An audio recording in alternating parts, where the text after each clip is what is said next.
Karena ada kalimat berani. Iya, karena itu multi tafsir jadinya ada berani, tapi di situ yang percaya diri.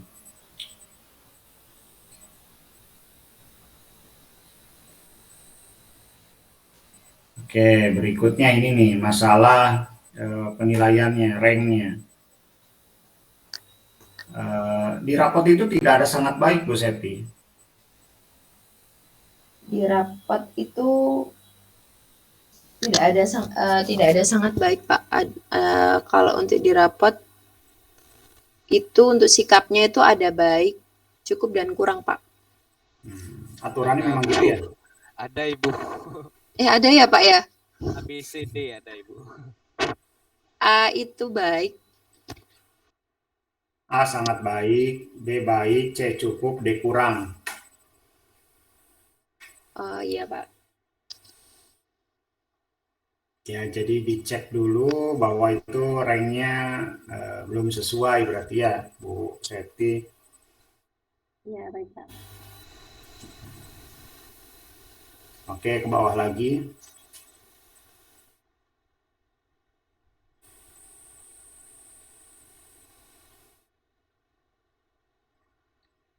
Nah, nilai pengetahuan, apakah Bu Septi dari awal itu C3 dan C4 Iya, Pak, RPP-nya?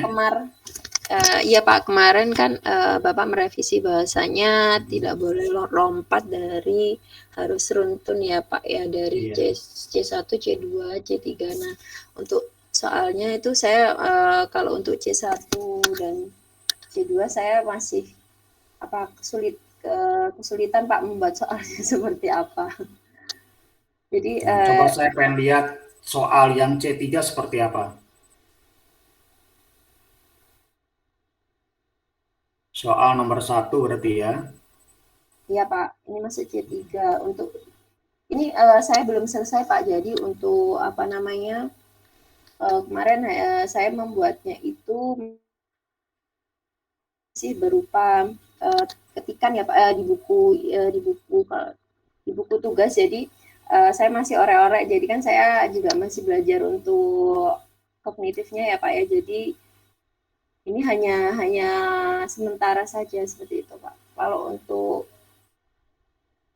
soal fullnya saya masih belum saya masukkan semua. Oh, oke, nggak apa-apa. Jadi maksudnya biar bisa saya lihat di situ tarafnya C3 ketika diturunkan ke soal sama apa enggak tarafnya gitu. Nggak apa-apa kalau belum selesai nggak apa-apa. Ke bawah lagi Bu.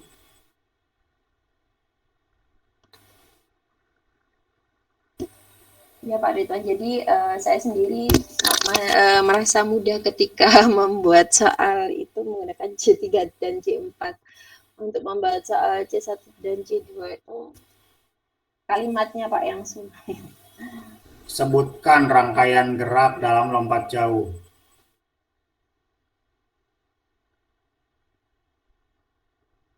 Contohnya seperti itu ya Pak. Ya, itu kan levelnya rendah tuh.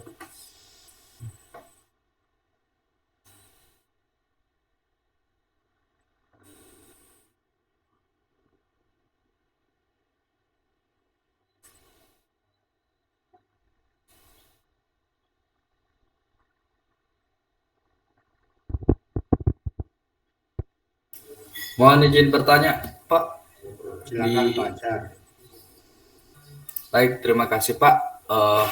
Untuk Bu Vita, di kolom ini saya mau tanyakan di kolom soal ini Bu, apakah memang tidak perlu ditampilkan opsinya A sampai D-nya atau memang bisa seperti ini? Itu saja saya tanyakan Bu, terima kasih. Iya Pak Azhar, terima kasih. Ini kan apa ya? Ini contoh ini kan hanya berbentuk bagan. Ketika saya memasukkan langsung itu kan tidak ada langsung skor nilainya. Jadi saya membuat bagan ini untuk mempermudah saja sih Pak. Kalau ini kan apa namanya belum selesai. Sebenarnya sudah selesai nanti lebih mudahnya itu di blog. Cuman saya penggunaan bagan ini hanya mempermudah saja. Jadi saya bisa memasukkan skornya sudah rinci seperti ini untuk untuk kunci jawabannya langsung biasanya memang ada untuk soalnya itu kunci jawabannya di blok. Cuman di sini saya mempermudah aja. Di sini kan sudah ada langsung ada KD, kompetensi dasar dan tujuan pembelajaran seperti itu, ada skornya. Jadi sekalian masuk, Pak. Memang lebih rumit sih, cuman menurut saya lebih rinci karena untuk skor KD dan tujuannya sudah masuk di sini. Boleh-boleh saja Pak kalau seandainya langsung langsung bentuk soal pilihan ganda terus nanti jawabannya biasanya langsung di blok juga boleh. Gitu Pak. Oh iya Bu, mungkin bisa saya sarankan Ibu, kalau ditampilkan opsinya itu lebih jelas, soalnya ada kunci jawabannya di situ A, sementara A itu kami tidak tahu A itu apa. Ya Bu, mungkin itu saja Bu. Terima kasih Bu. Ya, terima kasih Pak Zan.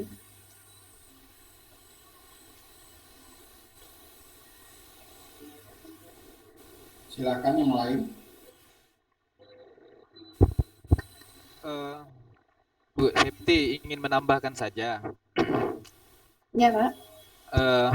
Mungkin ini maksud Bu Septi membuat bagan seperti ini maksudnya untuk kisi-kisi ya Bu? Untuk kisi-kisi soal kah atau apa gimana Bu? Karena kalau membuat soal kan harus ada kisi-kisinya.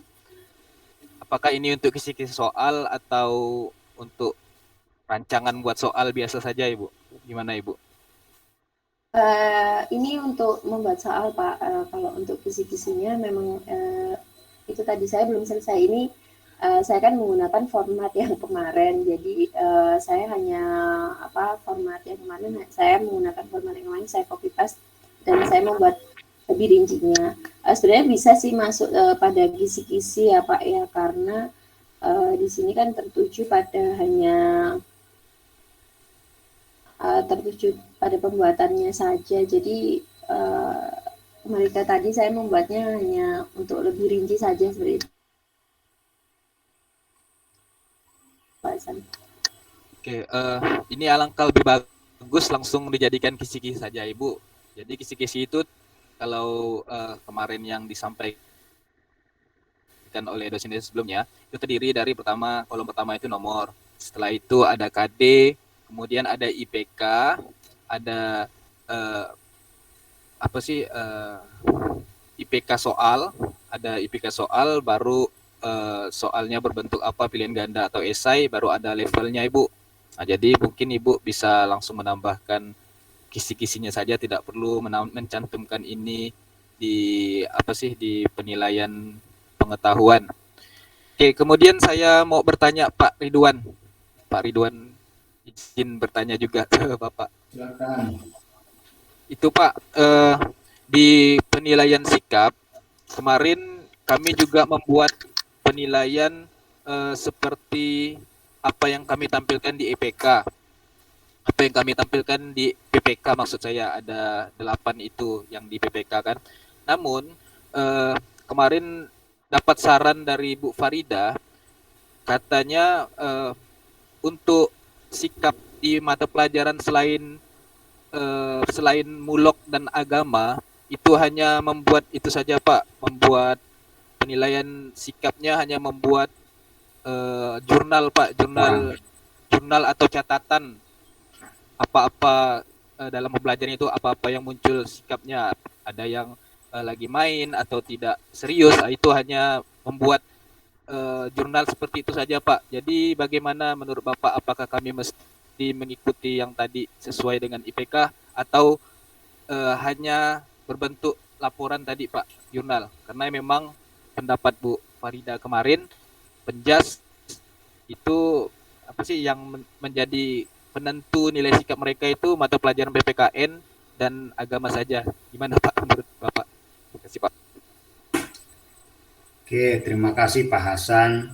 Yang disampaikan Bu Farida tepat, karena memang kalau PJOK itu tidak menilai sikap, tapi kita boleh menilai sikap itu dibuat laporan harian atau dibuat jurnal.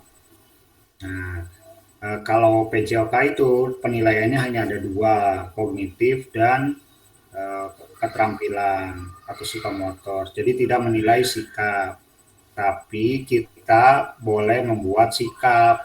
Tapi penilaiannya itu seperti tadi, melakukan aktivitas dengan kurang serius dikarenakan apa gitu. Itu membuat deskripsi cerita seperti itu. Karena untuk melakukan penilaian itu bukan menjadi tanggung jawab guru PJOK, menjadi tanggung jawab guru PKN dan agama. Nah, kalau yang dimaksud Bu Septi seperti ini, karena afektif ini tidak ada di IPK, maka bukan menjadi kewajiban utama ketika kita ingin melakukan penilaian sikap. Jadi makanya tadi saya bilang kriterianya itu belum sesuai antara kriteria yang Bu Septi buat dengan nilai yang dibuat. Nah, jadi harusnya berbentuk nanti Ridwan itu sikapnya kurang baik karena tidak serius mendengarkan gurunya berbicara gitu. Nah, seperti itu. Dan bukan menjadi patokan utama untuk melakukan penilaian. Karena PJOK itu yang dinilai hanya 2, pengetahuan dan keterampilan. Begitu Pak Hasan. Ya Pak, terima kasih Pak. Berarti kami hanya membuat penilaian sikapnya berbentuk laporan tadi ya Pak ya? Ya. Oh, terima kasih Pak. Laporan atau jurnal harian. Ya Pak, baik, terima kasih. Oke. Penilaian pengetahuan ke bawah lagi Bu Septi.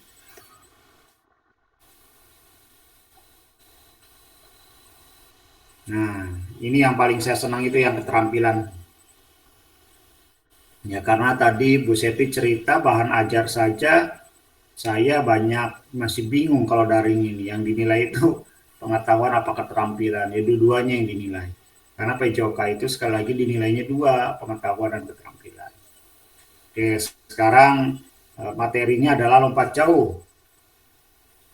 Peserta didik dapat melakukan gerakan ancang-ancang diawali dengan gerakan berjalan dan diikuti dengan gerakan berlari pelan menuju gerakan lari cepat bersiap untuk melakukan tumpuan. Ya. Itu nilainya berapa? Kalau saya bisa melakukan terus per 1 nilainya 3 Pak. 1. Jadi kalau saya melakukan yang nomor 2 saja berarti 2 gitu. Kalau saya melakukan penilaian nomor 3 poinnya 1 gitu ya? Iya Pak. Oke, sekarang saya mau bertanya ketika siswanya tidak melakukan ancang-ancang. Ya, tidak melakukan ancang-ancang, dia hanya 2 atau 3 langkah, dia menolak, lalu menumpu, boleh nggak? Apa harus ada awalannya?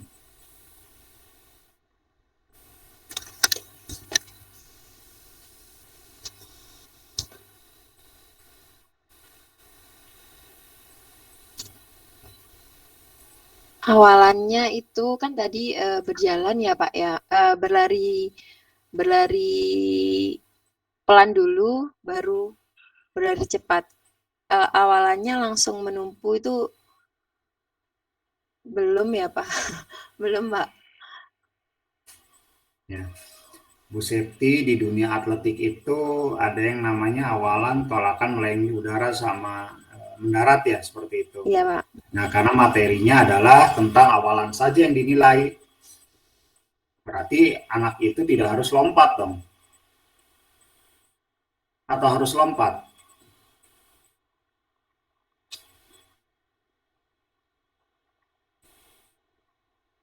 Iya Pak, harus lompat Pak. Ada nggak penilaian untuk lompatnya? Ini kan materinya hanya awalan saja. Iya Pak. Berarti Bu Septi ada lagi penilaian untuk tolakan ya?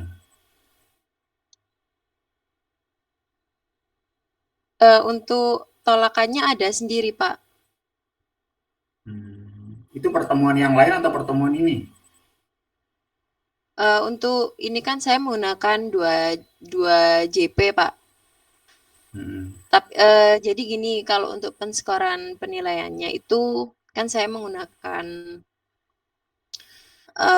ada awalan, terus ada ini Pak, gerak tolakan atau tumpuannya, Terus yang ketiga itu ada melayang di udara atau ya melayang di udara. Yang terakhir adalah pada tanah. Setiap eh, setiap geraknya itu saya membuat nilai seperti itu, Pak. Sebenarnya kalau untuk penilaiannya sendiri kan langsung dari untuk penilaiannya itu sekali pelaksanaannya langsung bisa menilai semua seperti itu, Pak. Untuk pertemuannya sendiri saya menggunakan 2 JP, Pak. Jadi Ya, Bu Septi, jadi gini, kalau Bu Septi membuat seperti ini seakan-akan tesnya ada 4 kali. Tes untuk awalan, tes untuk tolakan, tes untuk melayang di udara, tes untuk mendarat. Karena poinnya kan beda-beda. Awalan ada poin tersendiri, tolakan ada poin tersendiri, melayang di udara ada poin tersendiri, mendarat ada poin tersendiri. Jadikan satu saja, Bu. Kita kan PJOK itu bukan seorang atlet ya, dihitung jaraknya berapa meter. Pasti Bapak dan Ibu kalau lompat jauh itu diukur berapa meter. Begitu ya? ya, Pak. Nah, itu jangan lagi seperti itu Bapak dan Ibu. Dilihat saja bahwa dia sudah bisa menentukan check mark. Check mark itu kan mengukur dari mulai di awalan sampai tolakan tepat berada pada papan tolak. Nah, berarti kan sudah bisa tuh dia melakukan awalan dan tolakan. Lalu dia melayang, lalu mendarat. Nah, mendarat itu yang penting kan jatuhnya sesuai. Sudah selesai itu aja nilainya. Jadi tidak usah dibuat satu-satu seperti ini. Dan kita kan bukan menilai seorang atlet. Kalau gini kan namanya metodenya part. Ya, bagian per bagian dari 4 satu kesatuan lompat jauh itu kan tolakan, awalan, tolakan, melayang di udara sama mendarat. Nah, ini Bu Septi nilai satu-satu ini ribet, Bu. Jadi Bu Septi jadikan satu saja dari tolakan, awalan, tolakan, melayang di udara sama mendarat. Gitu. Nah, kriterianya misalnya siswa dapat mengukur jarak untuk melakukan awalan. Jaraknya mau berapapun biarkan. Makanya tadi saya tanya, boleh nggak saya hanya 3 langkah, langsung nolak, melayang, mendarat? Jawabannya boleh, Bu. Karena setiap anak itu ada yang nggak mau jauh awalannya, ada yang mau pendek, kan kita harus ngasih kebebasan. Jadi anak mau gimana pun caranya dibiarkan saja, karena kita tidak mengukur jarak. Yang penting dia bisa melakukan awalan, tolakan, melayang di udara sama mendarat. Itu yang pertama. Yang kedua, jangan juga menilai bahwa ketika tolakan itu kakinya harus tepat berada di papan tolak misalnya gitu ya. Kalau lebih didiskualifikasi jangan. PJOK atau lompat dimanapun yang penting dia bisa nolak, bisa melayang di udara, bisa jatuh dengan benar. Udah gitu aja. Nah, cuma diingatkan, tapi kalau lomba sesungguhnya anak-anak bahwa kita itu kaki tolakan atau yang dijadikan terkuat untuk menolak itu tidak boleh lebih dari papan tolak. Nah, gitu. Sekarang biar PJOK-nya bisa jalan kan harus bebas lompat dari mana aja. Sekarang kalau kita paksakan harus nolak pada papan tolak, kalau anak yang check mark-nya nggak berhasil lompat pada papan tolak, nggak dinilai nantinya. PJOK-nya nggak jalan. Nah, makanya Bapak dan Ibu hati-hati dalam melakukan penilaian untuk keterampilan. Ya, hati-hati untuk melakukan penilaian keterampilan.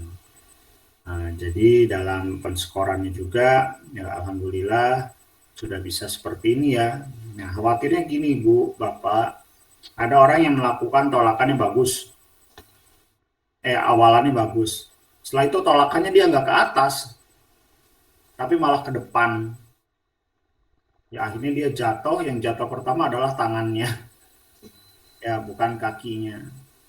Itu nilainya berapa? Nah, hal-hal seperti itu harus ada kriteria tersendiri, misalnya dari keempat indikator dalam melakukan lompat jauh, anak menempuh berapa, nilainya berapa gitu. Pokoknya yang pasti Bapak dan Ibu jangan sampai ada nilai 0 untuk keterampilan ya. Walaupun anak salah, anak gimana pun itu tidak boleh dikasih nilai 0 karena dia sudah ada usahanya. Lalu jangan dibandingkan juga dengan orang yang punya trauma. Ada orang yang trauma jatuh, jadi dia nggak mau lari, dia pengen jalan, lompat, misalnya teriak kayak gitu nggak apa-apa. Karena bagi dia itu maksimalnya anak itu gitu. Tidak bisa disamakan dengan maksimal orang-orang yang tidak memiliki trauma. Kenapa? Misalnya Ridwan itu hanya jalan-jalan lompat, kan cuma 5 langkah. Ya nggak apa-apa, berhasil. Kan lompat jauh itu artinya melompat sejauh-jauhnya. Ya sudah, cuma segitu. Karena kita tidak menilai jaraknya. Yang penting anak itu tahu cara lompat jauh. Nah, itu untuk keterampilan. Nah, saya ngasih garis bawah kepada Bapak dan Ibu, penilaian itu jangan merepotkan kita sendiri selaku guru PJOK. Jangan buat yang ruwet-ruwet. Yang melakukan penilaian kan kita. Nah, yang paling salah besar itu ketika Bapak dan Ibu copy paste dari punya orang lain. Bapak dan Ibu copy paste dari KKG, dari MGMP. Setiap sekolah itu beda-beda. Saya ingatkan ya. Setiap sekolah memiliki karakter yang berbeda, baik gurunya, siswanya, sarana prasarananya maupun impact-nya. Sehingga penilaian dari SMP 1 Malang sampai SMP 20 Malang itu pasti berbeda. Kalau sama itu salah.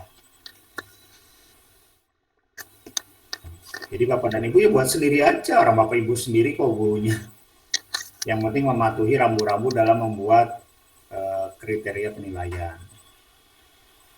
Gitu. Begitu Bu Septi, ada yang mau ditanyakan lagi silahkan. Ya Pak, baik, terima kasih. Memang Pak, kalau untuk penilaian itu karena kan pelaksanaan dengan apa yang dibuat itu kadang berbeda ya Pak. Kalau memang lebih sulit apa yang dibuat sebenarnya gitu. Kalau untuk pelaksanaan sendiri lebih mudah seperti itu. Jadi kalau untuk apalagi bentuk tulisan itu kalau saya sendiri lebih sulit Pak Ridwan. Jadi memang kadang saya masih sulit untuk merangkai kata-kata saja sulit gitu. Jadi kalau untuk sebenarnya pelaksanaannya lebih mudah seperti itu Pak Ridwan. Oke, Coba nanti saya akan merevisi yang ada di instrumen penilaian saya. Siap. Nah, jadi kita harus menyesuaikan. Kadang-kadang apa yang kita buat dengan kenyataan di lapangan berbeda lah. Berarti Bapak dan Ibu membuat kriteria penilaian ini berdasarkannya apa? Berbasis apa?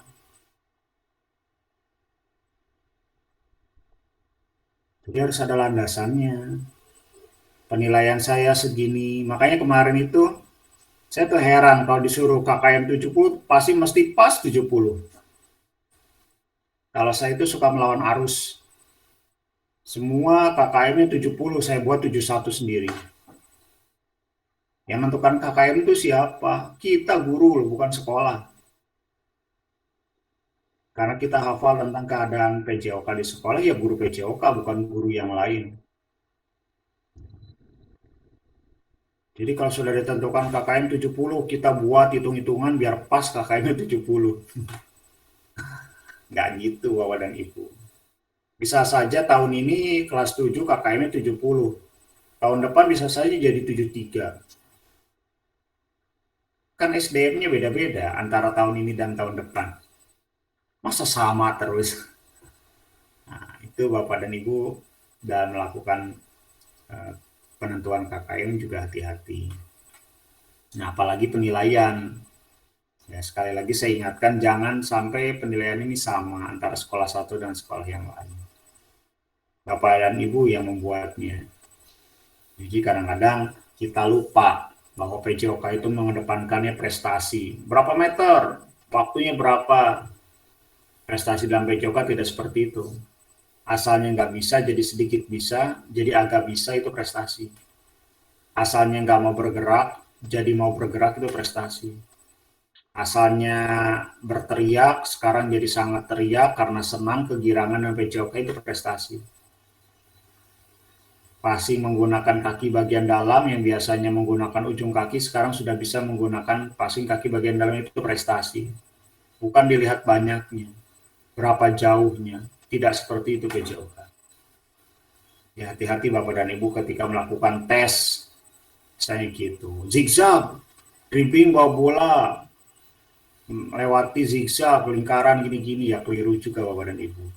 Dibebaskan saja, silakan lakukan dribbling dari sini sampai ujung. Setelah itu balik lagi, selesai. Jangan dilihat waktunya, tapi dilihat gerakannya, perkenaannya, gerakan lanjutannya, kan gitu.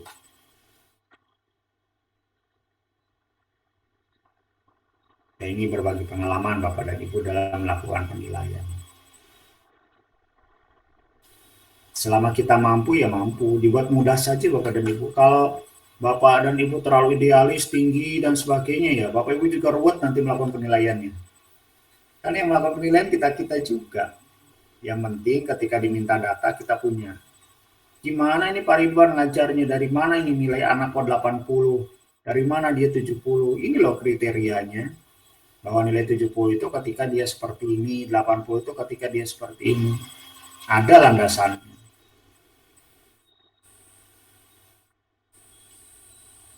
Begitu, silahkan yang lain. Mohon izin Pak, saya Pak ini berbagi pengalaman Pak dengan teman-teman. Ada kasus ini Pak, mungkin teman-teman yang lain juga ngalami. Di sekolah Pak, itu biasanya begini Pak, nilai kelas 1 itu diberikan batas maksimal oleh apa ya Pak, oleh sekolah sih. Maksudnya begini Pak, jangan sampai katanya kelas 1 itu nilainya tidak progresif. Artinya kelas 1 mungkin dia bisa dapat 90, terus naik kelas 2 ada sesuatu dan lain hal, anaknya tidak bisa mampu mempertahankan nilai semester sebelumnya atau yang di kelas 1. Misalnya anaknya dapat di kelas 2 75 atau 80. Teman-teman di sekolah katanya jangan memberikan nilai yang nurun skalanya. Nah, sementara ketika kita memberikan nilai dengan alasan progresif itu, otomatis ketika yang paling menentukan itu adalah proses di kelas 1, Pak. Misalnya 90, otomatis ketika anaknya ada masalah di kelas 2, kita harus ambil patokan 90 lagi. Ya begitu Pak, mungkin di sekolah saya ada kasus begitu karena beberapa kali ditegur ya Pak sama wali kelas, ini kok anaknya nilainya sekian, semester lalu sekian, nilainya menurun dong Pak. Itu bagaimana Pak tanggapannya Pak Ridwan dan teman-teman yang lain? Terima kasih. Oke, terima kasih. Dari saya dulu ya, sebelum dari teman-teman. 90 semester 1 ya, dengan 90 semester 2 kan beda Pak. Beda juga dengan 90 ketika kelas 2 atau kelas 8. Jadi sekarang gini, kita itu tidak boleh merampas haknya siswa. Ketika anak berhak dapat nilai 100, ya kasihkan 100. Pertanyaan saya, apakah Bapak Ibu pernah ngasih nilai 100? Tidak Pak. Salah. Kalau anak berhak kasih 100, kasih 100 Pak. Nilai harian 100, ya kasih 100. Tes praktek, seperti contoh yang nilainya kriteria disampaikan oleh Bu Septi, nilainya maksimal semua, berarti kan 100, ya kasih 100. Nah, tapi kan di KD lain belum tentu 100. Dijumlahkan dari berapa KD dibagi, nanti akhirnya rata-ratanya berapa. Ternyata Ridwan semester 1 nilainya 95. Nah, sedangkan pandangan di sekolah Pak Azhar mau nggak mau kan semester 2-nya minimal harus 95 lagi. Padahal tidak seperti itu. 95 Ridwan pada semester 1 akan beda dengan 95 Ridwan pada semester 2. Nah, ternyata Ridwan nilainya malah turun jadi 88. Itu tidak boleh menurut pandangan sekolahnya Pak Azhar seperti itu ya. Padahal nggak seperti itu. Dan itu boleh-boleh saja. Barangkali dia bolos, dia banyak nggak ikut ujian, dia banyak remedi sehingga nilainya pas KKM. Masa harus kita paksakan harus minimal 95? Kan lucu. Naik ke kelas 8. Loh, Kelas 7 kan nilai Ridwan 95, maka nanti kelas 8 nilai paling rendahnya harus dimulai dari 95. Ya salah, Pak. Bisa saja nilai saya 72, 73. Karena kan beda materi, beda perlakuan, beda kriteria penilaian antara kelas 7 dan kelas 8. Tidak bisa itu sekolah mengatur nilai itu. Pokoknya Ridwan 95, kelas 8 berarti dimulai dari 96. Dari kelas 9 berarti saya dimulai dari 97. Nggak ada itu landasan hukumnya, Pak. Tidak ada. Jadi jumlahkan dari seluruh KD yang ada baru dibagi rata. Misalnya ada 5 KD dibagi 5. Oh, nggak progresif ya, nggak boleh. Ya Pak, soalnya alasannya itu Pak, progresif nilai harus katanya Pak sih harus ada di setiap mata pelajaran. Nah, jadi kalau misalnya ditarik grafik nilainya per mapel itu harus meningkat, gitu Pak. Oke, ke masa penilaian itu ada etikanya, Pak. Kalau semua siswanya itu trennya naik, itu tanda tanya. Berarti sekolah ini pintar semua, hebat semua. Padahal realitanya tidak seperti itu. Yang bagus itu adalah kurvanya malah ada stagnannya, tidak semua progresifnya, bahkan ada yang menurunnya. Itu dinamika penilaian. Jadi kalau di kuliah, saya lupa apa namanya loh. Kalau semua kelas itu A, nilainya itu salah semua. Jadi harus ada berapa persen A, harus ada berapa persen A min, harus ada berapa persen B plus. Seperti itu sebenarnya yang benar. Tidak bisa sekelas itu A semua, nggak bisa. Keliru, Pak. Begitupun dengan kita melakukan penilaian kepada siswa-siswi kita. Kalau kita kasih 90, ya memang dia berhak 90 kok, nggak apa-apa. Tapi jangan dijadikan patokan bahwa di semester 2 dia nilai standarnya minimalnya 90, belum tentu juga. Karena materinya beda-beda. Kan nggak mungkin sama materi semester 1 dan materi semester 2.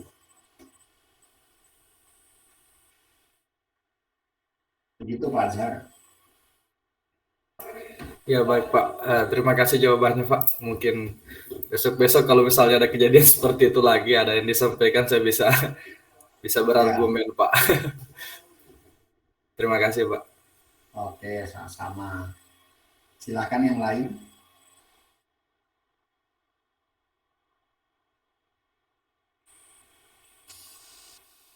Oke, pertanyaan saya tadi belum, yang baru jawab baru Pak Azhar saja. Apakah pernah Bapak dan Ibu ngasih nilai 100? Pernah Pak, pernah. Kenapa? Pernah Pak Hasan. Ini kebanyakan saya kan ada 2 penilaian Pak, ada pengetahuan, ada yang keterampilan. Kalau yang pengetahuan tuh paling sering Pak, mereka mendapat nilai 100 karena memang ya sesuai kenyataan tadi Bapak sampaikan, mereka mampu menjawab dengan benar. Kemudian penilaian keterampilan itu juga tinggi-tinggi nilainya, cuman jarang ada yang 100 Pak. Mungkin ada saja misalnya mereka sudah bagus kan, sudah bagus praktek kan, bagus kan, ternyata di sisi lain setelah kawannya praktek, mereka tuh kadang mengganggu temannya. Jadi saya beranggapan, oh ini sikapnya kurang baik sehingga mempengaruhi nilainya sedikit Pak. Demikian Pak, terima kasih Pak. Oke, terima kasih. Mungkin kalau Pak Hasan sering ngasih nilai 100 pada pengetahuan bisa jadi kalau soalnya PG. Kalau soalnya esai.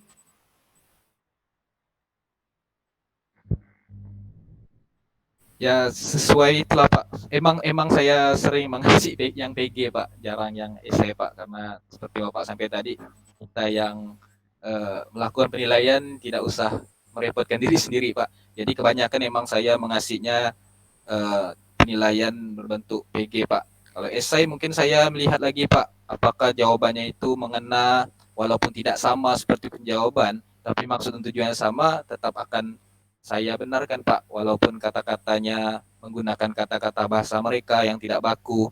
Itu mungkin kita sebagai guru punya pendekatan yang lebih tahu maksud, oh ini jawabannya. Itu Pak, mungkin seperti itu. Terima kasih.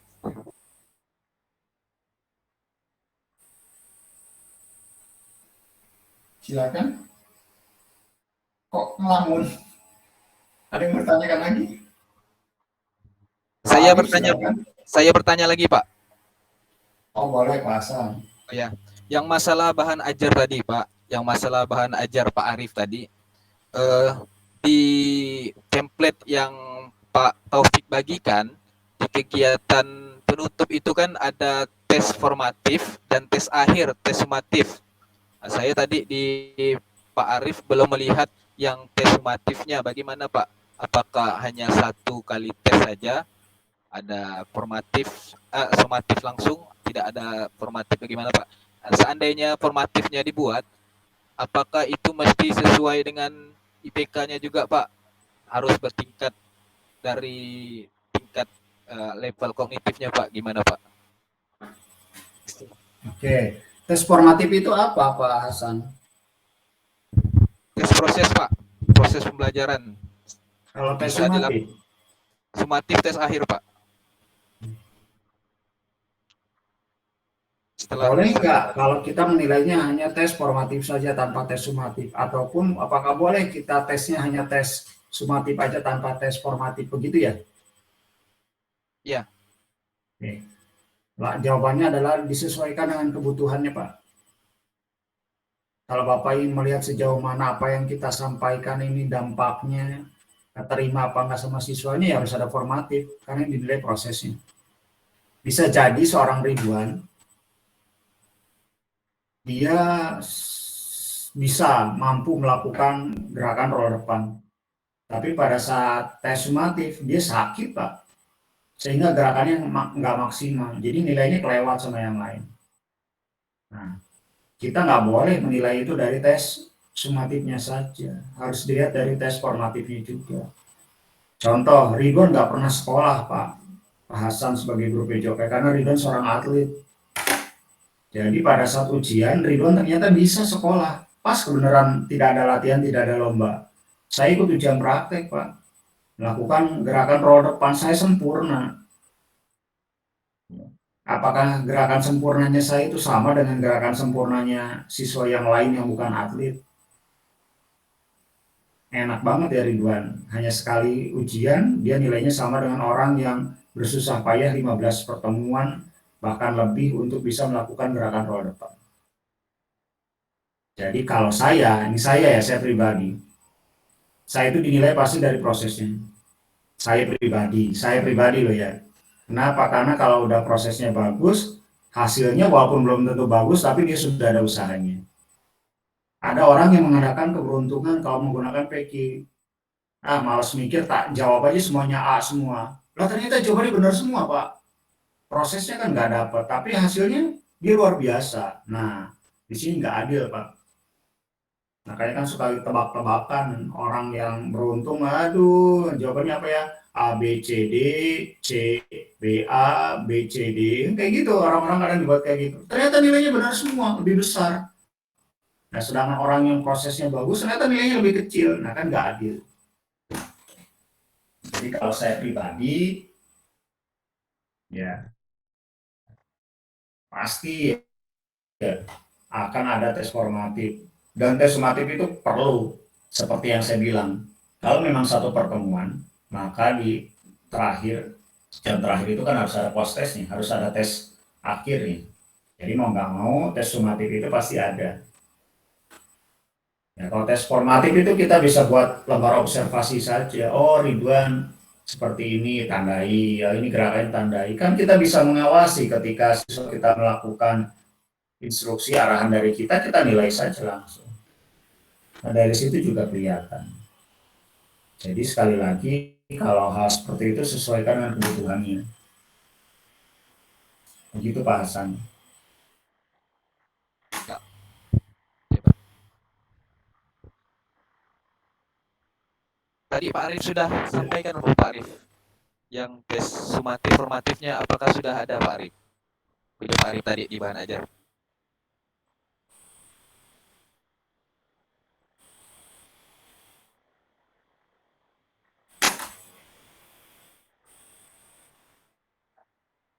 Itu yang menjadi keinginan saya. Itu yang jadi keinginan saya juga Pak tadi Pak. Buatnya kan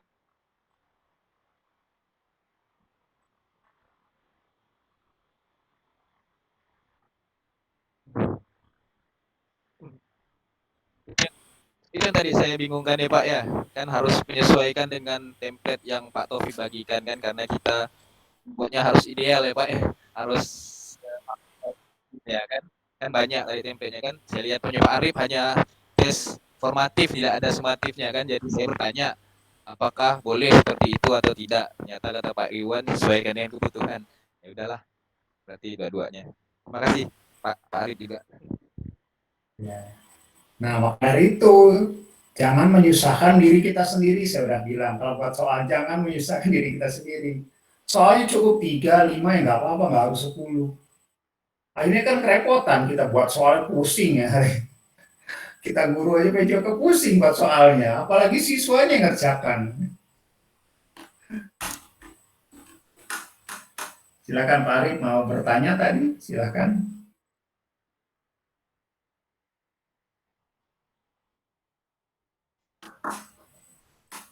Oke, kalau lanjut dulu. Oh, silakan Pak Ilyas. Ya, ini Pak mau tanya, sekolahan saya itu kan ada 2 berdekatan, maksudnya di sekolah saya ada sekolah lain juga berdekatan, malah satu pagar gitu loh, SD 1 dan 2. Nah, dan ketika di situ ada perbandingan nilai Pak, kadang di sekolahan saya siswanya jago tapi nilainya apa ya, tidak sebagus yang di sekolah sebelah Pak. Dan sekolah sebelah kalau diadu kadang ya penilaiannya kurang. Saya rasa ini ada masalah antara penilaian antara guru ini Pak. Terus itu dibawa ke sosial, kadang dibanding-bandingkan itu sama masyarakat. Itu bagaimana Pak ya? Ketidaksesuaian penilaian antar sekolahan dan akhirnya menjadi masalah. Terima kasih Pak. Ya, terima kasih Pak Ilyas. Itu namanya gengsi. Sekolah satu berdekatan dengan sekolahnya pasti nggak mau kalah. Biar orang banyak mendaftarkan anaknya ke sekolah kita. Makanya nilainya, wah, ditinggi-tinggikan. Biar orang menilai prestasi di sekolah ini adalah lebih baik. Ya, seperti tadi, wah saya tinggikan nilainya jadi 90. Lah kelas sebelah, padahal ya prosesnya bagus gitu. Tapi hasilnya nilainya jelek-jelek, kan banyak faktornya. Orang itu kan berlomba-lomba nyari sekolahnya yang terbaik, Pak. Nah, salah satu kita bisa menjual sekolah atau branding sekolah, bahwa nilai PJOK-nya tinggi-tinggi. Nah, misal gitu. Bahwa sekolah itu adalah berprestasi, salah. Sekolah dikatakan baik itu bukan dilihat dari prestasinya. Walaupun sebelahan, Pak Ilyas, itu tetap saja KKM-nya akan berbeda, penilaian berbeda, karena karakternya juga berbeda-beda. Intake-nya juga berbeda-beda. Walaupun sebelahan, pasti saya rasa SDM-nya juga berbeda-beda, Pak. Mungkin saja di sekolah A, SDM-nya lebih bagus karena intake-nya bagus-bagus sehingga tes awalnya bagus. Mungkin saja kelas B intake-nya kurang bagus sehingga nilainya kurang bagus. Nah, tadi kalau Pak Ilyas bilang nanti diadu olahraga, ya, tidak bisa dikatakan melalui sebuah pertandingan bahwa sekolah itu lebih bagus atau tidak. Itu kan berarti kegiatannya ekstrakurikuler, bukan kokurikuler, bukan intrakurikuler. Nah, PJOK itu kan intra dalam proses pembelajaran yang tidak menekankan pada prestasi anak. Prestasinya dari nggak mau gerak menjadi bergerak, itu prestasi. Nah, Pak Ilyas sebagai guru, walaupun mengajar di 2 sekolah itu tetap Pak, penilaiannya harus berbeda. Walaupun sebelahan loh Pak. Beda-beda, jangan karena sebelahan dan petan nilainya sama, ngajarnya sama, materinya sama, waduh. Kok bisa ya cara ngajarin sekolah A dan sekolah B sama? Iyalah karena gurunya sama. Misal kayak gitu, ya tetap saja walaupun gurunya sama, cara ngajarnya berbeda Pak. Karena karakter anaknya juga berbeda-beda. Begitu Pak Ilyas. Ya, baik Pak, terima kasih.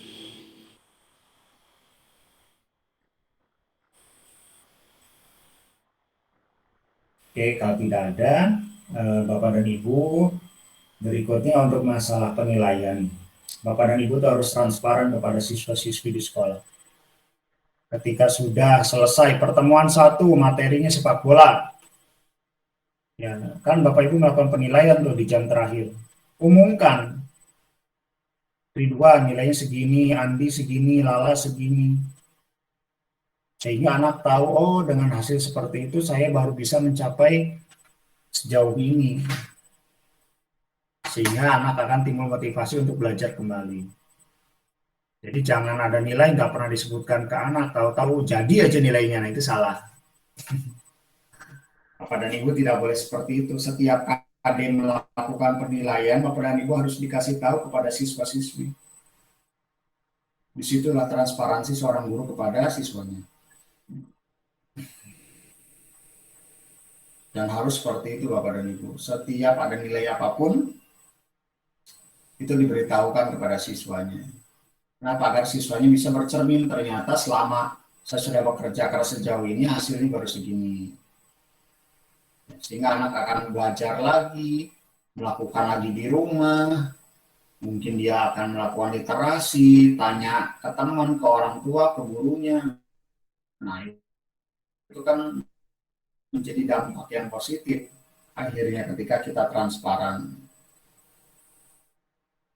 Nah, yang paling susah itu biasanya ketika di sekolah itu ada atlet nasional. Nah, itu ruwet.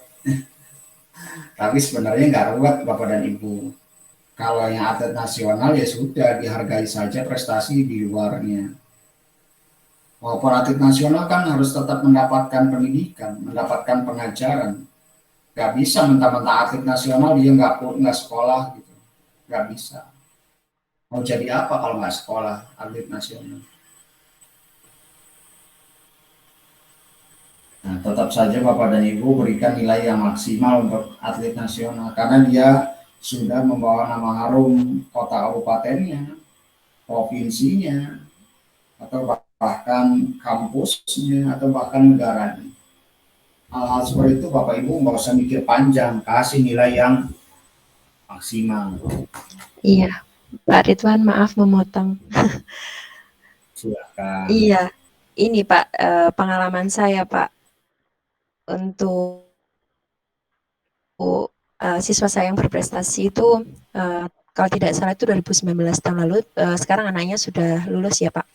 Beliau itu kalau untuk olahraganya pasti saya memberi nilai maksimal. Nah, untuk pelajaran yang lainnya itu Pak, jadi anak tersebut dia adalah atlet gimnastik ya Pak. Jadi untuk nilai yang lainnya akhirnya saya Pak yang membantu. Jadi ada beberapa mata pelajaran seperti matematika dan bahasa Inggris itu gurunya benar-benar tidak mau memberi nilai karena dia kan sudah tidak mengikuti pembelajaran kurang lebih 2 bulan.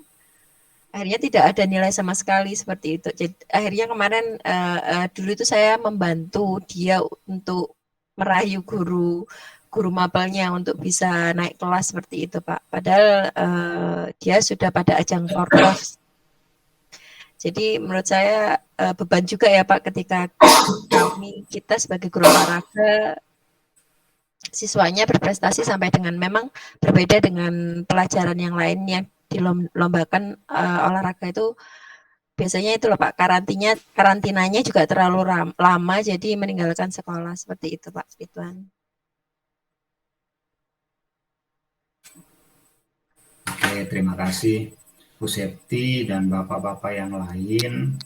Karena dia berprestasi di bidang olahraga, makanya sebenarnya yang harus dibantu adalah nilai olahraganya, bukan nilai PJOK-nya.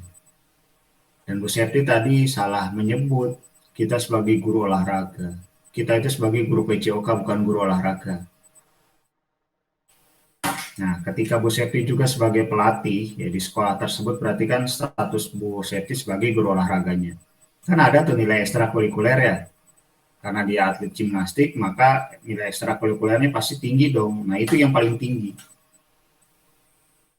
Tapi kita sebagai guru PJOK itu kan harus membantu siswa-siswi kita yang memiliki prestasi. Salah satunya adalah membantu nilai PJOK-nya.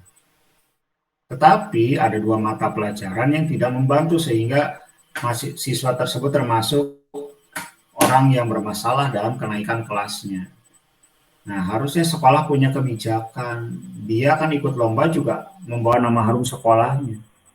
Masa orang yang sudah bersusah payah membawa nama harum sekolahnya, nama sekolahnya dikenal oleh banyak orang, tapi tidak dihargai, itu tidak boleh. Itu namanya mematikan karir. Nah, akademiknya seorang atlet adalah ya ketika melaksanakan aktivitas olahraga itu. Disinilah peran Bapak Ibu selaku guru PJOK sebagai fasilitator atau bahkan ada yang menjadi wali kelas gitu ya. Nah itu tolong diberikan pengertian wali kelas yang lain. Oh dia nggak pernah mengirimkan tugas, ya kasih dual mode. Dia itu loh belajarnya kapan? Pagi sampai jam 10 dia latihan lagi jam 2 sampai jam 6 malam keburu tidur. Jam 10 dia istirahat, makan siang jam 12. Kapan belajarnya? Kalau pengen disamakan dengan orang yang normal ya nggak bisa. Orang yang normal nggak punya kesempatan untuk membawa nama harum sekolahnya, membawa nama harum kota kabupatennya. Sedangkan dia saat ini kan sedang membawa nama harum kota kabupatennya. Ya hargai. Saya mau berbagi cerita, mahasiswa saya saat ini menjadi kapten timnas sepak bola Indonesia sebelumnya, Rahmat Irianto. Itu angkatan 2018, pemain Persebaya. Satu semester itu loh nggak kuliah saya, satu pun nggak kuliah. Pas kebenaran mata kuliah sepak bola, dia nggak ikut kuliah saya satu kali pun. Nah, sekarang masa saya harus jauh-jauh dia lagi tes di Jakarta suruh ikut kuliah saya ke Surabaya, kan nggak mungkin. Karena dia di sana sedang latihan sepak bola, ya saya anggap dia juga sedang kuliah sepak bola. Bedanya dia mendengarkan instruksi dari pelatih, kalau mahasiswa yang di sini mendengarkan instruksi dari dosen. Tapi tujuannya kan sama-sama mematangkan keterampilan yang ada. Gitulah dibuat mudah-mudah saja. Bahwa dia kan aktivitasnya juga sama. Sampai pembelajaran sepak bola semester berikutnya dari 15 kali dia ikut hanya 2 kali. Dia saya luluskan juga, saya kasih nilai A juga. Bahkan sekarang hadiah dari rektor bahwa dia nggak perlu itu menyusun skripsi, hanya menulis laporan saja. S2-nya gratis dibiayai oleh rektor, S3-nya gratis dibiayai oleh rektor, dan dia akan menjadi dosen kalau anaknya mau. Penghargaan dari seorang rektor UNESA, Nur Hasan. Kemarin ada mahasiswa yang juara Asian Games, dia dapat 2 emas, langsung kuliahnya gratis, langsung digratiskan kuliah S2, S3, dan langsung diangkat dosen. Asal anaknya mau. Itu salah satu bentuk penghargaan dari para pimpinan. Nah, kita juga sebagai guru PJOK harus membantu memberikan penghargaan.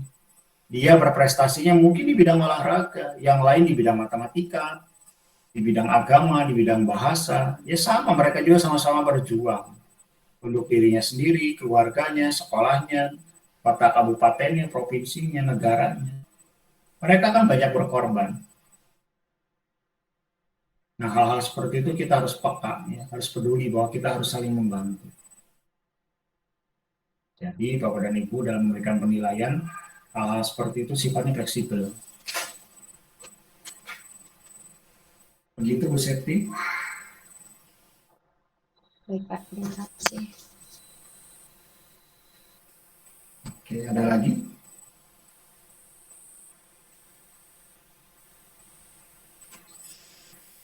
Kalau tidak ada, besok merupakan hari terakhir kita untuk melakukan perkuliahan di kasus 4. Ya, alhamdulillah Bu Septi sudah memaparkan penilaian walaupun belum selesai semua, nggak apa-apa, tapi luar biasa, belum waktunya tapi sudah hampir selesai. Sehingga kasus 4 ini akan menjadi lebih baik. Insya Allah nanti satu persatu RPP yang sudah dikirimkan akan saya balas. Ya Pak Hasan sudah, nanti yang sudah ngirim-ngirimkan nanti Di senggang waktu luang saya akan periksa dan akan saya kirimkan kembali untuk Bapak dan Ibu sehingga mengetahui kekurangannya.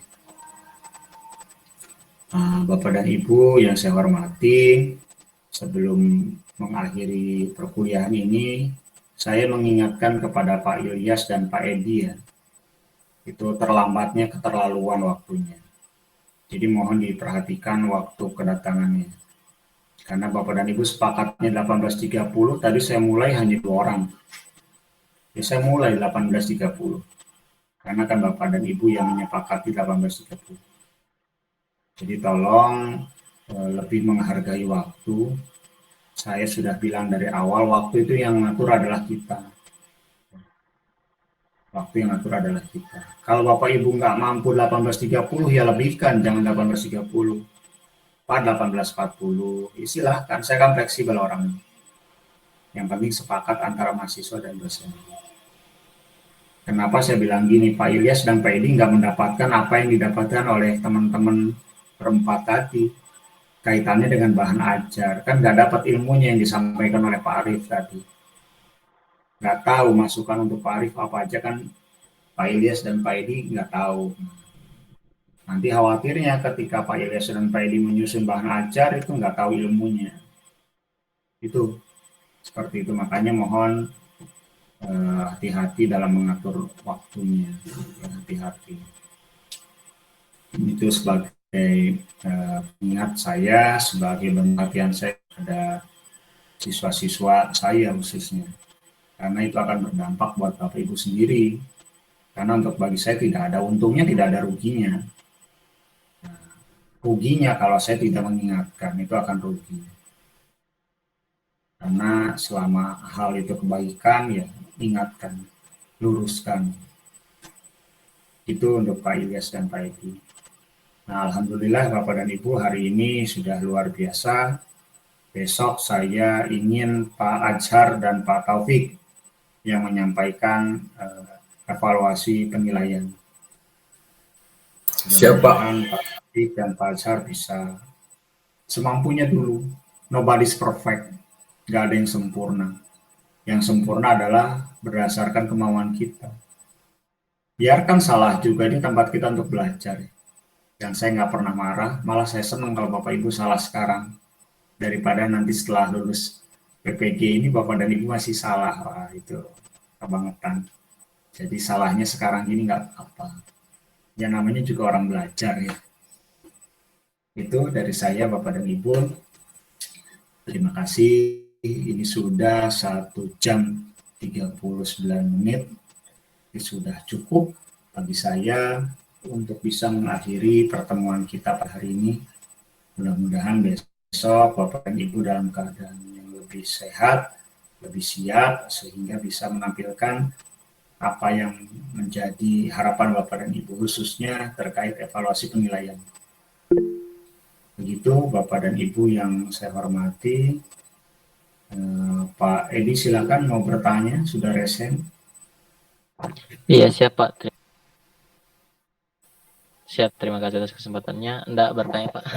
Ya sebelumnya memang tadi mohon maaf Pak agak terlambat karena tadi masih di perjalanan tadi, itu pun tadi masih di pinggir jalan, harus sudah dapat jaringan lagi langsung masuk ke kelas. Sebelumnya mohon maaf Pak. Untuk besok saya mungkin minta tolong kepada teman-teman dan Bapak juga kalau bisa waktunya pagi karena habis sholat Jumat itu saya harus berangkat masuk sekolah lagi. Insya Allah bermalam sampai hari Sabtu baru pulang. Gitu Pak. Jadi waktu kuliah mungkin besok bisa pagi biar terima kasih Pak. Oke, terima kasih. Silakan disepakati. Tapi saya jam 9-nya sudah ada kegiatan. Jam 10-nya juga saya ngajar. Jadi kalau bisanya biar nggak bentrok waktunya, kalau nggak jam 7 setengah 8. Karena kalau setengah 8 mulainya beresnya tepat jam 9. Saya jam 9 langsung menuju kegiatan yang lain. Jam 10 saya ngajar lagi. Selesai jam 11.20 karena setelah itu kan waktunya Jumatan. Dan Pak Edi setelah Jumatan sudah pergi ke sekolah sehingga tidak ada jaringan. Silahkan Bapak dan Ibu untuk bisa berkoordinasi, mau dimulai pukul 7, apa pukul 07.30, apa 07.15, insya Allah saya bisa. Insya Allah. Saya akan mereschedule mulai malam ini. Itu mungkinnya silahkan disepakati saja, saya nunggu kabar dari Pak Hasan. Jadinya jam berapa, yang penting Bapak dan Ibu siap intinya terkait materi terakhir. Oke, itu saja Bapak dan Ibu. Selamat malam, selamat beraktivitas. Wabillahi taufiq wal hidayah. Wassalamualaikum warahmatullahi wabarakatuh. Waalaikumsalam warahmatullahi wabarakatuh. Terima kasih Kak Ridwan. Sama-sama. Terima kasih, Kak. Ya, saya izin info ya. Baik, Pak.